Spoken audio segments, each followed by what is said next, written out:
Hello, traders සුබ දවසක් හැම කෙනෙක්ටම.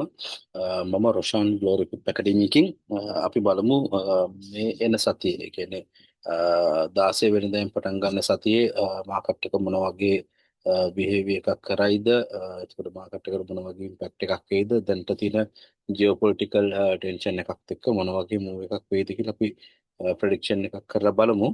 එතකොට ඔයගොල්ලන්ට මතක ඇති ගිය සතියේ අපි PC ඩේට් එකේදී අපි මාකට් එකේ ප්‍රඩික්ෂන් එකක් කරා. ඒතර PC ඩේට් එකේදී අපි හිතුවා මාකට් එක මූව් වෙයි කියලා. මෙතනදී අපි PC ඩේට් එක රිලීස් වෙන ටයිම් එකේදී අපි මාකට් එකේ මේ ලෙවල් එකේ හිටියේ 5080 5090 ඒ හිටු හිටියේ. ඒතර අපි මම එක්ස්පෙක්ට් කරා මාකට් එක මෙතන ඩබල් টොප් එකක් වගේ ගිහිල්ලා මාකට් එක අප්සයිඩ් එකට ගිහිල්ලා ඊට පස්සේ මේ සපෝට් ලයින් එක ඩේලි සපෝට් ලයින් එක බ්‍රේක් වෙයි කියලා. ඒතකොට මාකට් එකේ වගේම ඒක මූව් වෙලා තිබ්බා. මම හිතනවා ගොඩක් කට්ටිය ඒ ට්‍රේඩ්ස් ටික හරියට කරගන්න ඇති කියලා. මොකද ග්ලෝරිපිප් ඇකඩමි එකේ අපි දුන්නා අපේ ෆ්‍රී සිග්නල් channel එකේ හැම කෙනෙක්ටම මේ ට්‍රේඩ් එක සහ අපේ VIP channel එකේ අපි මේක ෂෙයා කරා. තමයි හිතනවා හැම කෙනෙක්ම මේ ට්‍රේඩ් එක ප්‍රොෆිටබල් විදියට කරගන්න ඇති කියලා. අපි බලමු මේ සතිය කොහොමද වෙන්නේ. කොට මැට්‍රොච් එක බලමු. මේ chart එකේ බලමු කොහොමද මාකට් එක තියෙන්නේ සහ මොන වගේ දෙයක් සිද්ධ වෙන්න පුළුවන්ද කියලා. ඒතර දැනට ගත්තොත් මාකට් එකේ ඩේලි ටයිම් ෆ්‍රේම් එක බ්‍රේක් කරලා තිබ්බ මෙතන අපි දැක්කා ඊයේ සිකුරාදා කැන්ඩල් එකකින්. ඒතර අපි ගත්තොත් එම වීක්ලි chart එක තවම ස්ට්‍රෝං bullish එකක් තමයි තිබ්බේ මාකට් එකේ. එතකොට 200 day 200 weekly moving average එකේ ඉඳලා තවමත් ගොඩක් ස්ට්‍රෙච් වෙලා තියෙනවා මාකට් එක. ඒතර අපි ගත්තොත් එම weekly වල අපි ගත්තොත් එම අපිට සපෝට් ඒරියා විදියට ගන්න පුළුවන්. වීක්ලි මාකට් එකේ දැනට තියෙන රීසන් සපෝට් එක අපිට තියෙන මෙතන සාමාන්‍යයෙන් මෙතන වික් එකක් වැදලා තියෙනවා. මෙතන ගොඩක් ලික්විඩිටි තියෙනවා. ඒකෝට අපිට මේ හරියේ මාකට් එක ආවොත් හොඳ බයි පැත්තට ට්‍රේඩ් එකක්. මේ පැත්තට මේ ලෙවල් එකට ආවොත් මෙතන ඒ ඊළඟට සති ගත්තොත් එමු මෙතන 4860 වගේ නේද? 4860 ලෙවල් එකේ වගේ හොඳ බයි ඔපචුනිටි එකක් තියෙනවා. ඊට පස්සේ මාකට් එකේ ආපහු ලික්විඩිටි තියෙනවා මේ කැන්ඩල් එකේ. මේ වීක්ලි කැන්ඩල් එකේ ගොඩක් ලික්විඩිටිස් තියෙනවා. ඒතකොට ඒතර තියෙන්නේ සාමාන්‍යයෙන් 4400 වගේ ලෙවල් එකේ තමයි තියෙන 4430 ඒ වගේ ලෙවල් එකේ තියෙන්නේ. ඒතර වීක්ලි ගත්තොත් එම අපි තවම මාකට් එකේ RSI එක ගත්තොත් වීක්ලි ඕවර්සෝල්ඩ් වෙලා නැහැ. ඒතර අපිට තව වීක්ලි chart එකේදී එක්ස්පෙක්ට් කරන්න පුළුවන් ගෝල්ඩ් ප්‍රයිස් එක ඩවුන් වෙයි කියලා. මොකද ඒකට හේතුව තමයි දැනට තියෙන ඔයිල් ප්‍රයිස් එක සහ බොන්ඩ් රේට් වල ගත්තොත් එම ඒවල බූලිෂ් අගයක් තියෙන නිසා මම හිතනවා ඉස්සරහට මාකට් එක මේ ඉරාන් වෝ එක දිගටම කන්ටිනියු වුණොත් ගෝල්ඩ් ප්‍රයිස් එක තව ලොකු ඩ්‍රොප් එකක් එයි. අඩුතරමේ මේ වීක්ලි සපෝට් ලයින් එක බ්‍රේක් කරලා ඇට්ලීස්ට් 4200 වලට වගේ ඕල් මේ ලෙවල් එකට එයි කියලා හිතනවා මේ සයිකල් එකෙන්නේ.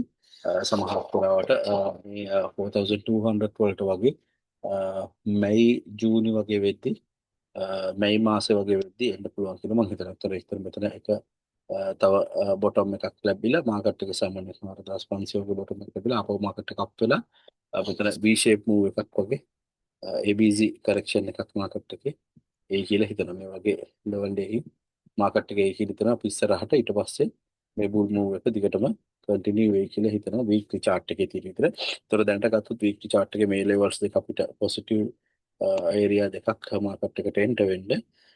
ඊට පස්සේ අපි ගත්තොත් අපි ඩේලි chart එකට ගිහලා බලමු කොහොමද තියෙන්නේ කියලා. ඩේලි chart එක ඔයගොල්ලෝ දකින්න ඇති මේ daily support line daily support line එක මාකට් එකේ බ්‍රේක් කරලා තිනවා. හැබැයි තවම ඩේලි RSI ඕවර්සෝල්ඩ් වෙලා නැහැ. ඒක නිසා අපි හිතනවා තව මාකට් එක පල්ලයට එයි කියලා. මොකද මාකට් එකේ ඩේලි chart එකේ ලික්විඩිටිස් තියෙනවා. මෙතන අපි ගත්තොත් එම 4900 4970 වගේ ලෙවල් එකකින් මාකට් එකේ ලික්විඩිටිස් තියෙනවා. ඊට පස්සේ අපි ගත්තොත් එම ඩේලි chart එකේදී මාකට් එක යන්න පුළුවන් හොඳ ඒරියා එකක් තමයි 4850 කියන ලෙවල් එක. අපි අර වීක්ලි chart එකේ වගේ මේ 4850 කියන ලෙවල් එක මම ගොඩක් දුරට හිතනවා මේ සතියේදී මාකට් එක ටච් කරයි කියලා. මේ වීක් එකේ මේ වීක් එකේ මේ ලෙවල් එක ටච් කරොත් අපිට ඔපචුනිටි එකක් තියෙනවා 4850 බයි ට්‍රේඩ්ස් වලට එන්ටර් වෙන්න. ඇට්ලීස්ට් මේක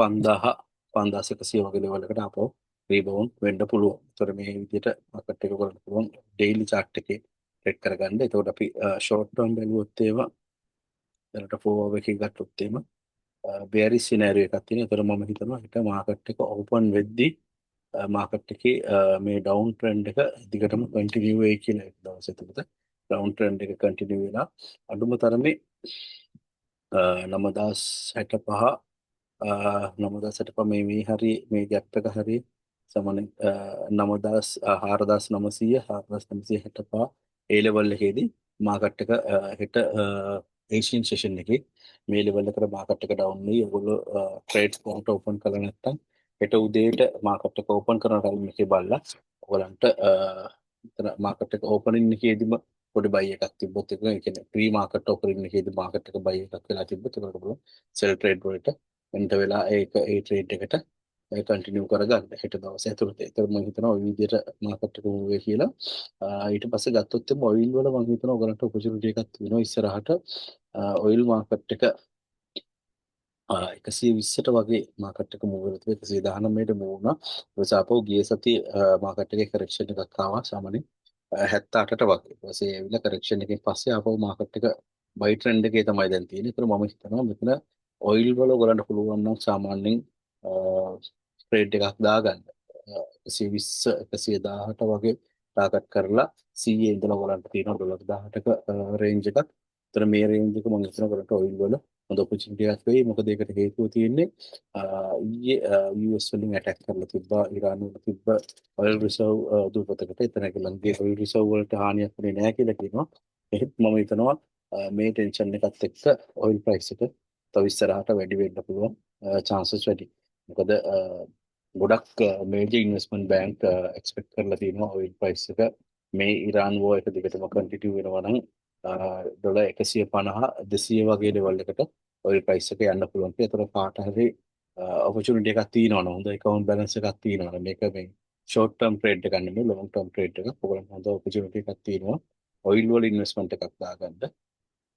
ඔයිල් මාකට් එක ඉස්සරහට බයි වෙන්න තව chances තියෙනවා. ඒතර ඒ විදිහට ඒ ඔපචුනිටි එක මිස් කරගන්න එපා කියලා කියනවා. ඊට අමතරව ඔයගලන්ට තව ඩොජි වල ඔපචුනිටි එකක් තියෙනවා. කරලා බලන්න පුළුවන්. ඩොජි එකේදී ගත්තොත් එimhe මෙතන රෙසිස්ටන්ට් ඒරියා එක තුන් පාරක් ටච් කරලා තියෙනවා. ඒකට ඩොජි වල ගත්තොත් මේ රෙසිස්ටන්ට් ඒරියා එක කියන්නේ 710 කියන රෙසිස්ටන්ට් ඒරියා එක ටච් කරලා තියෙනවා. ඒතර මේ ලෙවල් එක ආපහු මාකට් එක බයි වුණොත් ඩොජි එකේදී මම හිතනවා මෙතන ඔපචුනිටි එකක් වෙයි කියලා.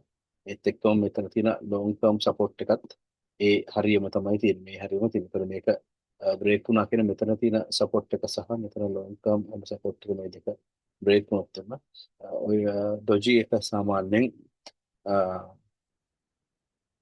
12.5 ඒ වගේ ලෙවල් එක 13 මම හිතනවා 15ට වගේ යන්න පුළුවන්. 15ට වගේ ඩොජි එක යන්න පුළුවන්. අපි ඩේලි chart එකක් ගත්තොත් ඔයගොල්ලෝ කියනවා එතන ලොකු සෙල් එකක් ඇවිල්ලා මාකට් එක මේ හරියේදී හොඳට ලික්විඩේට් වෙලා තිනවා. මාකට් එක හොඳට මාකට් එකේ ලික්විඩිටිස් කලෙක්ට් කරගෙන ඉන්න. ඒක නිසා මම හිතනවා ඇට්ලීස්ට් මේක 7.15ට වගේ අප් වෙන්න පුළුවන් ඩොජි කොයින් එක ඉදිරි මාසය මේ ලබන මාසේ ඒ කියන්නේ මාර්ච් ඒප්‍රිල් වගේ ඇතුළත මම හිතනවා මේ ලෙවල් එකට එයි කියලා. ඩොජි එක. ඒතර මේ ඔපචුනිටිස් තුන ඔයගලන්ට ගන්න පුළුවන්. අරගෙන ඔයගලන්ට ට්‍රේඩ්ස් වලට එන්ටර් වෙන්න පුළුවන්. ඔයගලන්ට මොකක් හරි ඩවුට් එකක් තියෙනවා නම් ඔයගොල්ලෝ මාව කන්ටැක්ට් කරගන්න පුළුවන්. මගේ WhatsApp නම්බර් එක තියෙනවා 077 මේක මගේ ලංකාවේ WhatsApp නම්බර් එක. එතකොට මේක මගේ දුබයි WhatsApp නම්බර් එක. ඒතර මම ලන්ඩන් ට්‍රේඩින් ඉන්ඩෙක්ස් එකේ වර්ක් කරනවා සහ ට්‍රේඩ් කරනවා. එතකොට මේ දවස්වල 15%ක ඉක්විටි බෝනස් එකක් දෙනවා ලන්ඩන් ට්‍රේඩින් ඉන්ඩෙක්ස් එකේ. ඒතකොට ඒකත් අරගෙන ඔයගොල්ලෝ පුළුවන් ට්‍රේඩ් වලට එන්ටර් වෙන්න. මේ බෙනිෆිට් එක ගන්න ඔයගොල්ලන්ට ඩිපොසිට් විත්ඩ්‍රෝවල් USDT වලින් කරන්න පුළුවන්. ඊට අමතරව අපේ 24/7 සපෝට් සර්විස් එක තියෙනවා. ඕනම වෙලාවක මාව කන්ටැක්ට් කරගන්න පුළුවන්. ඊට පස්සේ අපේ ෆ්‍රී ටෙලිග්‍රෑම් channel එකට ජොයින් වෙන්න පුළුවන්. ඒකෙන් ඔයගොල්ලන්ට පුළුවන් අපි ගන්න ට්‍රේඩ් වල සාම්පල්ස් එතකොට මම කරන ඇනලයිසිස් මේ වගේ වීඩියෝස් අපි කරනවා. මේ හැම දෙයක්ම ඔයගොල්ලන්ට ඉස්සරහට ප්‍රයෝජනවත් වෙයි ට්‍රේඩ් කරගෙන යද්දී. එහෙනම් මම හිතනවා මේ වීඩියෝ එක බලන්න ප්‍රයෝජනවත් වෙන්න ඇති කියලා. ඒතර ලබන සතියේ ගොඩක් පරිස්සම් වෙන්න. මොකද ලබන බදාදා FOMC මීටින් එක තියෙනවා. ඒකත් එක්ක මාකට් එකේ ලොකු ෂේන්ජ් එකක් වෙන්න පුළුවන්. මොකද මේ FOMC මීටින් එකේදී කිසිම රේට් කට් එකක් එක්ස්පෙක්ට් කරන්නේ නැහැ. ඒකත් එක්ක මාකට් එක මම හිතනවා ලොකු ඔපචුනිටි එකක් එයි. ඒතර අපි ඒ වෙලාවෙද්දී බදාද වෙද්දී හදාව වීඩියෝ එකකින් FOMC මීටින් එකේ මොකක්ද වෙන්න පුළුවන් කියන එක ගැන අපි කතා කරමු. එහෙනම් මම හිතනවා ඔයගොල්ලෝ හැම කෙනෙක්ටම මේ වීඩියෝ එක ප්‍රයෝජනවත් වෙයි කියලා. එහෙනම් හැම කෙනෙක්ටම සුබ දවසක්.